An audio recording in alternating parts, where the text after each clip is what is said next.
dagaalkan u dhexeeyay ciidamada deegaanka macawisleyda ee galbeedka gobolka Shabeellaha Dhexe iyo dagaalamayaasha Al-Shabaab ayaa waxa uu ka dhacay deegaanka Mooro Ciise oo 25 kiiloomitir u jira degmada Gamboole.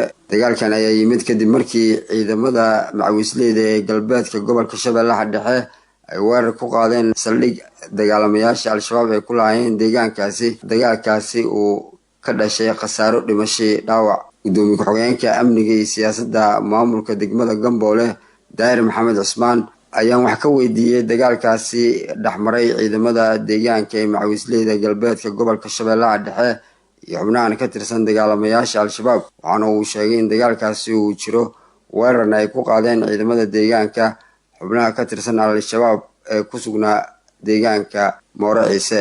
waxaana uu tilmaamay in khasaare xooggan ay gaarsiiyeen xubnihii ka tirsanaa Al-Shabaab. ugu tagay Mooro Ciise meel oo Gamboole u jirto wuxuu ahay 25 kiiloomitir halkaas ciidanka isku xabadeeyeen. qaar waxaa jira marka oo soo dhinacan ku yimid oo dhinaca Dar es Salaam oo soo maray dhinaca wuxuu ahay Jameeco ciidankii ka xageeyay halkaas inuu soo mareen ay waxay yimideen Diriiru ateenadii ka jireen ciidankii haddana halkaas loogu sheegay ciidankii soo laabtay ayagoo sii laabtay dhex loogu horimid halkaas haddana ay isku risaaseen gaari caasi halkaas ugu carreen iyo mootada loo yaqaan wuxuu ahay 3 lugoodleyda ayaga dhankooda wax khasaaro way jiraan laakiin anaga hadda wuxuu ahay ciidamadeen wax soo gaaray hadda dhaawac amba wuxuu ahay dhimasho ma jiraan laakiin ayaga nimanka wixii oo gaar waxa waaye hore u sii qaataan dhaawacooda kama tagaan moogtaa in muddo rishaad socoto xabadaha meeshan waa dhulhooda. muddooyinka la soo dhaafay ciidamada deegaanka ee macawisleyda ka dagaalama galbeedka gobolka Shabeellaha Dhexe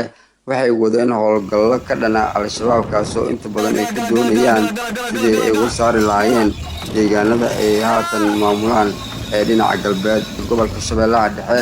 Bashir Cali Daahir Radio Kulmiye Jowhar.